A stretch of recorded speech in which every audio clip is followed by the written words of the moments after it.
Dy shenjat e zodiakut që do të përmirësohen financiarisht dhe emocionalisht deri në fund të muajit.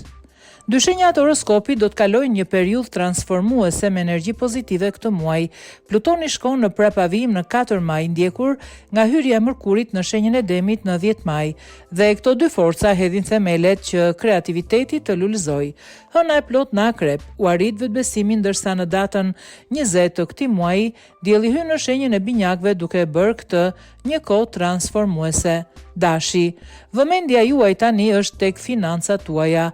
Mërkuri në Dem nga 10 deri në 25 maj shënon një periudhë të mirë për kapërcimin e çdo pengese financiare, duke ju ndihmuar të zhvilloni një plan dhe strukturë praktike. Je i hapur ndaj mundësive të reja dhe emocionuese që të presin, ndërsa nga sezoni i Binjakëve tutje pritet të vijë në zbatim plane të mëdha.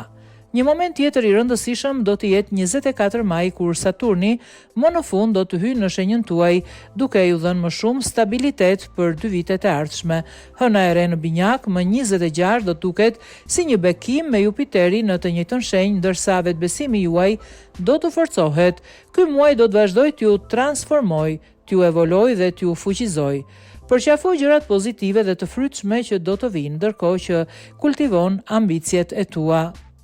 Binjakët, maju vendos përsëri në vendin e shoferit, gati për të nisur një udhëtim të ri. Kjo është një periudhë për punimi dhe rishikimi, ndërkohë që do të praktikoni edhe durimin tuaj.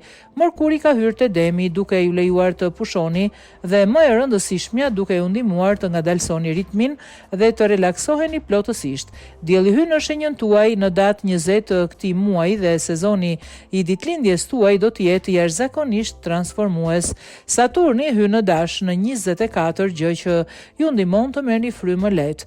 Kjo është një kohë për të pushuar dhe për t'i kushtuar vëmendje gjërave të ndryshme, siç është sqarimi i qëllimeve tuaja sa i përket karrierës dhe të ardhmes.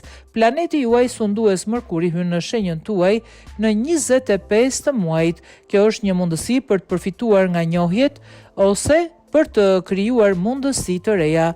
Hëna e re në shenjën tuaj në 26 të muajit është gjithashtu një tranzit shumë pozitiv, pasi diçka shumë e bukur mund të fillojë tani.